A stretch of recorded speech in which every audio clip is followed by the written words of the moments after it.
Hello. We are going to try this one more time. I'm going to be real. I don't really want to talk right now. But, funny story, I filmed this video 2 days ago. I just got this new microphone because I've been filming on my phone because my camera is broken after I took it to Florida. I'm never going back to Florida again. But I filmed this whole video and I went to edit it yesterday at work and there was no sound. So I was really happy too. It was a couple of videos that I filmed that happened to. I had a really cute outfit on too. I'm gonna show you the outfit because like I really wanted to show off my outfit. I think that's one of my special interests is fashion in the sense of like dressing myself up and seeing what I can create from what I have. I like clothes. So I will show you that. Okay, thanks for coming back. So today we're going to talk about autistic burnout. And now, when I filmed this 2 days ago, it was a little bit easier because I was feeling better. But I woke up today feeling like just super dysregulated. It's just 30, within not even 30 minutes. The second I got up and got out of the bed, I was dysregulated. And I'm also in the midst of burnout. So I have had a pretty rough morning. Ask my fiance. I've been sitting in this fucking sock. But today we're going to talk about autistic burnout because this is something that it seems like people don't understand. Understandably so, I will say. There's not a ton of research on it. I feel like because a lot of the people who are burned out now are just realizing that that's what it's been this whole time. And I'm sure children go through burnout, but I don't know. They don't have the words to describe it, so obviously nobody's really going to listen to them. You know what I mean? But we're going to talk about autistic burnout because this is something that's been plaguing me. This is something that I see a lot of TikTok creators who I follow who talk about autism going through. A lot of people are going through it right now. It doesn't help that the world feels like it's on fire. Everybody seems to be struggling just like as a general collective. So nothing is really good, and this doesn't make it any better because it feels like the world is on fire, but also I am on fire. It's not fun. Okay. So, the first thing that I think is important when we talk about autistic burnout is to distinguish autistic burnout from the burnout that an autistic person would experience. Now, I'm going to see if I can put the infographic that I'm using here. This is a very easy way for me to digest information, especially information like this. It's not even because I spend all my time on TikTok. I spend all my time on TikTok because I have such low focus. Always have. So these little infographics are like perfect for me. So this is from an atypical housewife on Instagram. I sent this to my fiance because it really resonated with me about my burnout and I wanted him to understand it better. So the first thing is that it's not to be confused with typical or occupational burnout, which is the burnout that an autistic person would experience. Um, Research shows that autistic burnout is different from the type of burnout that autistic, not autistic people experience. Autistic burnout is characterized by its own distinct symptoms, causes, coping mechanisms, and prevention. So while everyone, no matter their neurotype, is susceptible to this typical occupational burnout caused by working beyond capacity, autistic individuals face additional challenges. Also, yeah, I am just going to read it word for word. Do not have the spoons to dissect this and present it in a different way. All credits go to this creator. These are not my words. Please don't kick me out of college for plagiarizing. Okay, so what is autistic burnout? So autistic burnout is a state of intense, debilitating mental, physical, and emotional exhaustion. I said that weird. Autistic burnout is a state of intense, debilitating mental, physical, and emotional exhaustion that can range from lasting several hours to several years. Common symptoms include extreme anxiety and fatigue, loss of skills, cognitive, did I say that right? Communication, task completion, etc. Memory loss, headaches, migraines, physical illness, pain and digestive issues, increased stimming and repetitive behaviors, loss of interest and motivation, emotional regulation difficulty, easily overstimulated or completely numb, increased irritability, meltdowns and shutdowns, interception difficulties, forgetting to eat, drink, use the bathroom, little to no desire for social interaction, and suicidal ideation. Now, I do want to point out that when I originally read this the first time on camera, I struggled very hard to get through those words. So I just want to pat myself on the back because that was hard. That took a lot of focus in me to read that. I felt like I was reading like in school when like you get called on because I'm like so focused on not stuttering. What are the causes of autistic burnout? An autistic person will experience burnout when they have spent more mental, emotional, and physical energy than can be replaced navigating a world that lacks adequate understanding of autism, social supports, and necessary accommodations. Common causes can include masking, camouflaging, or suppressing traits and stims, low-level interactions and small talk to meet societal expectations, socializing with others beyond capacity, prolonged exposure to social sensory overwhelm, frequent changes to routine, environment, relationships, etc., too much pressure, too many demands, lack of quality rest, health problems, inability to receive adequate mental health support and health care. The sooner autistic burnout is recognized, the better. I can't breathe. It's extremely important that recovery is taken seriously. Pushing through will not work and will lead to dire consequences. Hi, it's me. Dire consequences. Did I make that exact joke in the other video? Yes. And I recycled it because it was too good not to use, because I'm telling you, this is dire consequences. Some effective coping strategies include removing as many obligations and stressors as possible, asking for help and finding community online or in person, identifying triggers that led to burnout, setting up or requesting accommodations where they are needed in daily life, work, or school, prioritizing self-care and compassion, freely expressing autistic traits, connecting with nature, engaging in sensory soothing activities, increasing time spent on special interests, setting boundaries with others, and resting as much as possible.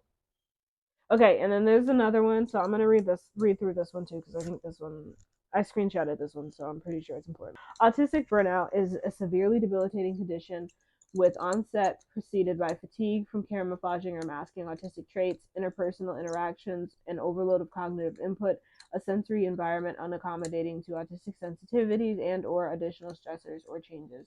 Onset and episodes of autistic burnout may interact with co-occurring physical and or mental health conditions. The following criteria must be met: significant mental and physical exhaustion, interpersonal withdrawal with one or more of the following: significant reduction in social, occupational, educational, academic, behavioral, or other important areas of functioning, confusion, difficulties with executive function and or dissociative states, yikes, increased intensity of autistic traits and or reduced capacity to camouflage, mask, etc.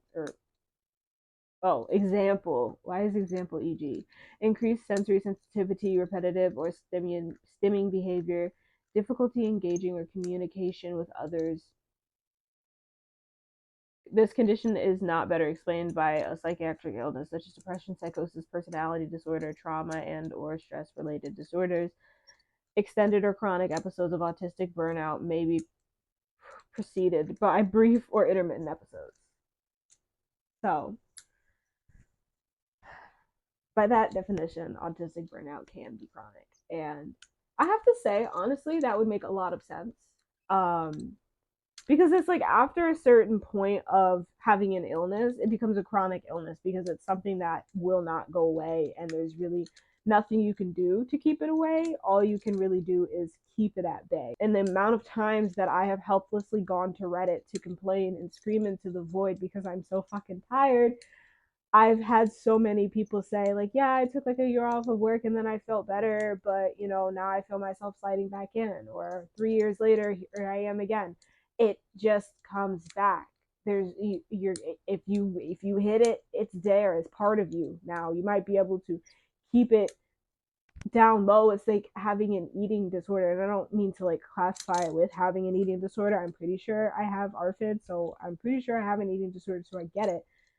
But it's like having that, it's like you recover and you're always in recovery. You're in recovery for the rest of your life. Addicts, you're in recovery for the rest of your life. like that is your life now, is fighting against this thing in your brain that you can't get it to go away no matter what you do. It's always going to be there, whether it is, actively affecting you or not. And it would be easy for it to take over again. And I don't know if I'm articulating what I mean to say well. I'm not like equating autistic burnout to like having addiction or like having an eating disorder, but I just mean it's like those types of things that just don't stop. Having a chronic illness, it doesn't go away. When COVID got really bad, I was a nanny, and one of the things that really stresses me out is being perceived all the time. I like working with kids because I don't have a problem with children perceiving me, because they're children. They don't really care. They're not being judgmental or anything. Like, they don't know any different. So, I feel like I don't have to mask as much around them. So when parents all started working from home, it's like impossible to find a job where parents don't work from home now. So it was incredibly exhausting for the last 3 years to be working with parents who were home and in the house, because that's always something that I knew that I would hate and refused to do.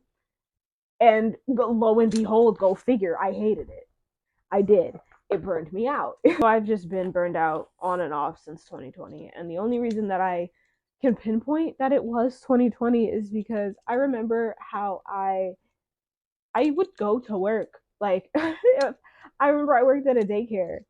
I woke up one morning. It turned out that I had the stomach bug that was going around the school. But I woke up, it was like after daylight savings time. I was like, damn, I don't really feel that good, but I just felt really, really tired. And I was like, well, I'm just really, really tired because like the time change or whatever, like it just screwed up my body. I didn't sleep very well last night. So I went to work. I was ill. I had the stomach bug and I was at work and I was like, damn, I really don't feel good. But I wouldn't do that today, because like today I know that that would have dire consequences for me.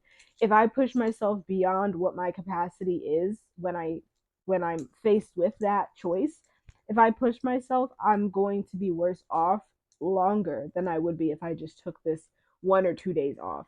And like I people in my life, I feel like really don't understand that. And I feel like people think that I just call out of work because I just don't want to go. I can't. I could, but if I went, I know that I'm going to have a really shitty rest of the week, or I'm gonna have a really shitty weekend. Like, I have to spend my whole life accommodating myself in such a way where it's like, okay, well, if I do this, then I can't do that. But if I do this, then I will have the energy for that. But then after that, I'm gonna need to take a rest. I have all of these things coming up, so I'm really going to just do nothing until then, because I need to save up my energy so that that doesn't burn me out. And it probably still will burn me out. If I wake up in the morning now and I feel a little bit off, like I really have to sit there and wrestle with myself to be like, do I just not want to go to work? Because like that's the thing. If I just don't want to go, that's fine, I'll go. But if I genuinely feel like I can't go outside because outside feels scary, when I'm like really like in the depths of burnout, like when it's like really peaking, I have like this mild like temporary agoraphobia. I don't know if it's possible to have temporary agoraphobia, but that's what it feels like. The anxiety I feel about having to leave my safe space outside feels terrifying. Like, my driving anxiety at one point was so high because of this, and it just feels like I'm gonna go outside and the sky's gonna open up and somebody's gonna just pick me out or something. I don't know. It just feels the world is just really loud and scary and bright, and there's a lot of people and things are just moving really fast. Like, I can't do it. It's scary. And when I feel like that, yeah, I'm gonna probably not go to work. I don't think they want me there. I'm scared. But I feel like people don't understand that. And this is something that I also keep seeing on TikTok, obviously because this is the content that I'm interacting with. But the creators who I follow have been talking a lot about their burnout that they're experiencing, and how the people in their life don't understand it. Nobody understands this, and this is why it feels so fucking lonely to be autistic, because we've spent our whole lives feeling things that other people assume that they understand, but they don't understand. And there's a disconnect. So if we say we can't do something, we're getting met with, yeah, you can, just try a little bit harder. Unfortunately, I did. Unfortunately, if I try any harder, I literally am going to explode. Have you ever felt like you're going to explode if you push yourself any farther than you absolutely have to that day? That's what it feels like. And it doesn't feel good. It's not just mental, it's not just in your head, it's your whole body. Every part of you is affected. My body feels so heavy. It doesn't want to move. Can't do it. Every demand in your life, it feels like you want to cry. Like every if I get up in the morning and the thought of getting up makes me tear up, and then the thought of getting into the bathroom and brushing my teeth makes me tear up, and then getting dressed makes me tear up, and then leaving the house and getting in the car makes me tear up, then being at work makes me tear up, then coming home at the end of the day after work makes me tear up, and doing self-care at the end of the day makes me tear up. Like if I'm being met with that like right in the morning, and that's like how my day is starting, like yeah, I'm gonna stay home because I know that that's how my day's gonna go. I'm gonna be tearful all day because I'm vulnerable. I'm fragile. When you're like really burned out or like you're shut down, it's like you can't continue to be the person that like you're supposed to be. You just shut down, and like I can be that person to an extent, but I feel like it's just 10 times harder when I'm like really burned out. I feel like Mr. Krabs without his shell. Like, you know, that image of him all mushy? That's how it feels. It feels like I'm raw and vulnerable to the world, and that the littlest things are going to break me and get to me. It's not really a fun thing to feel. Um, my voice shaking. I'm not going to cry, I don't think. It's just very overwhelming because everything just feels more overstimulating. And like when I tell you that I'm struggling more than I have ever struggled in my adult life, I don't think I have struggled this hard since I was like an actual child and actually genuinely needed somebody to just take care of me all of the time. I don't even know time. Like when the symptoms, one of the symptoms was dissociative states. I've been in derealization for the past 3 months because I moved an hour away from everything that I know and all my friends and my family up here with my fiance. And obviously, like, I love him and everything, but this is just such a really big change for me.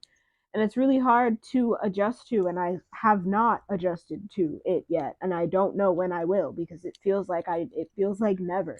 It feels like it's always going to feel hard. And it's not because living with him is hard, it's because living with anybody is hard as an autistic person because I need to be alone. I need like my own space. I also just can't regulate myself with somebody around me.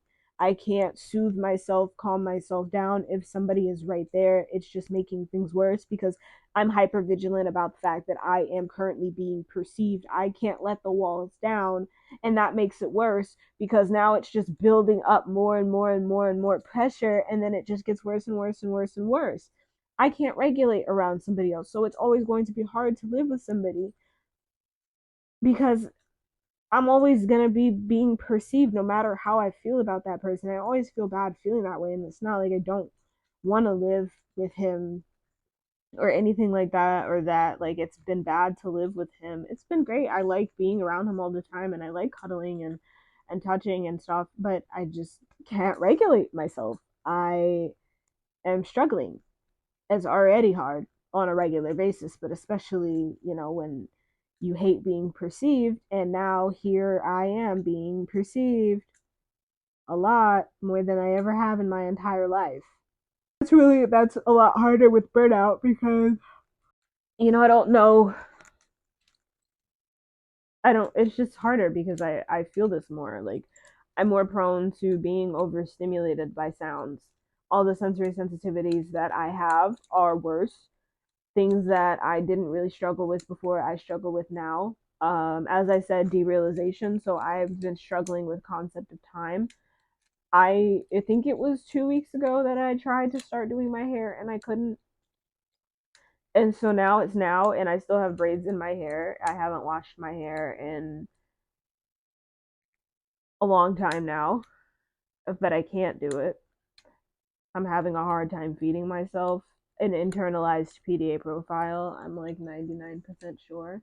not professionally diagnosed, but I was right the first time, so I don't see why I wouldn't be right now. I'm struggling so much more with that aspect of my PDA. Like, I feel like I have so little control on the outside of me. I feel like I'm flailing around for autonomy, especially after this move and trying to figure out like how to restructure my entire life basically. I feel like I'm just flailing and trying to cling on to any little bit of autonomy I possibly can. I have such bad imposter syndrome that I'm constantly, telling myself that I'm just faking it. And like, if I just didn't feel like this, then I would just not feel this way. Like, obviously, fucking duh. If you just stopped feeling that way, you'd feel better. Just stop. But I can't. It's really frustrating to exist like this and to feel so misunderstood. And that's the part that makes it like really lonely, is because there are very few people who actually do genuinely understand it. Uh, because the only people really who do understand what autistic burnout feels like is people who have experienced autistic burnout. I think from the outside, it probably just looks like depression or anxiety or whatever, but that's just what it looks like on the outside. Like, I know that that's not the root of what I'm feeling, because if that's the root of what I was feeling, I would feel better when I did things that you're supposed to do when you're depressed. The bottom of what I'm feeling is not depression. I feel everything and I feel nothing at the same time. Tell me how that makes sense. I feel like everything is moving in warp speed around me and I can't keep up. That's not depression. I just wish that people would hear us when we talk about this, because it's not just like a simple thing. It's not something that's just going to go away. I don't know. I just feel like misunderstood, and I feel like I'll never be understood. I feel like nobody's ever going to understand me, and I don't even mean that in like in some mysterious kind of way. Like, I genuinely just don't know if I'm ever going to be able to fully articulate and fully explain to people exactly how I feel when I am burned out. Like, I literally feel like a shell. I feel like a husk. I don't feel like a human being. The thought of being a human being and doing human being things makes me want to croak. I don't want to be here. I'm tired. And I'm not even tired, but like, tired is the only word that I can. I'm not tired. I'm not exhausted, but those are just the only fucking words I have to explain what it feels like to just keep ending up back here and to just keep feeling like this. And just to know there's literally nothing that is going to help. Because the only thing that could help, the only like resources that would help is money. Money is the only thing that would help, because I then could maybe stop working and maybe only focus on the things that made me feel happy and rest. Because that's the only thing that's going to make it better, is resting, and resting fully and completely. And I can't tell you how fucking scared I am for the holidays, because the reason why my burnout is so bad right now is because of the holidays last year. And they really burned me out, because I've never had like really big holidays or anything like that, like since I was a kid. And back then it was fine. I don't know. I used to have shutdowns and stuff, but nobody fucking cared. So it I don't a chump change to me. I forgot about it. And it's exhausting, and it exhausted me. I literally was exhausted. I was so dead after the holidays last year. I was so burned out. I did not leave my house for a week. I didn't go anywhere for a week. The week between Christmas and New Year's Eve, and then New Year's Eve, the only reason I left is because I had to work. But I was so incredibly fried after that, and it really effed me up for 2 months. Like December, or the rest of December, January, February, I felt so fucking terrible. And I'm obviously not back to where I'm supposed to be. I'm not back to a stable point, obviously, and now I'm coming back up on the holidays, and then a whole bunch of other change in my life that's gonna happen. I don't know how I'm gonna manage that. Like, I genuinely don't, but it's like, what am I supposed to do? Like, there isn't anything to do except go through it, but I'm scared because I'm already struggling and I'm already losing skills now. So, what's gonna happen when I add more stress? And I don't want to be a downer. I'm just being for real. Um, I'm just being for real. Like, this is real life. This is my experience and my struggles as a burned out autistic person is there's no light at the end of the tunnel, it feels like, and I don't really know what I'm supposed to do. Like I don't know what I don't know what to do. Um but I can at least say that I'm grateful to know that it's not just me. Obviously it fucking sucks that anybody is feeling this way, but I think that knowing that other people are also experiencing something similar and being able to talk to other people who are going through the same thing is comforting. It doesn't really make you feel any better, but knowing that you're not alone, having this sense of like commiseration is, I guess, as good as it's gonna get.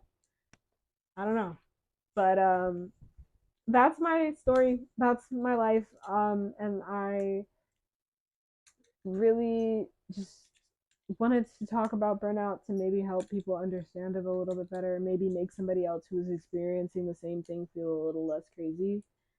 You're not crazy. I'm gonna go because that was a lot of talking for me that I didn't want to do. And let me show you what was already on my communication cards that I was finna use if I needed it, but then my fiance left anyway. I'm struggling to talk. Verbal shutdown. Period. Thanks for watching. I'm gonna go. Bye. What's up, man? I'm fucking autistic. Too many shots make me go fucking ballistic.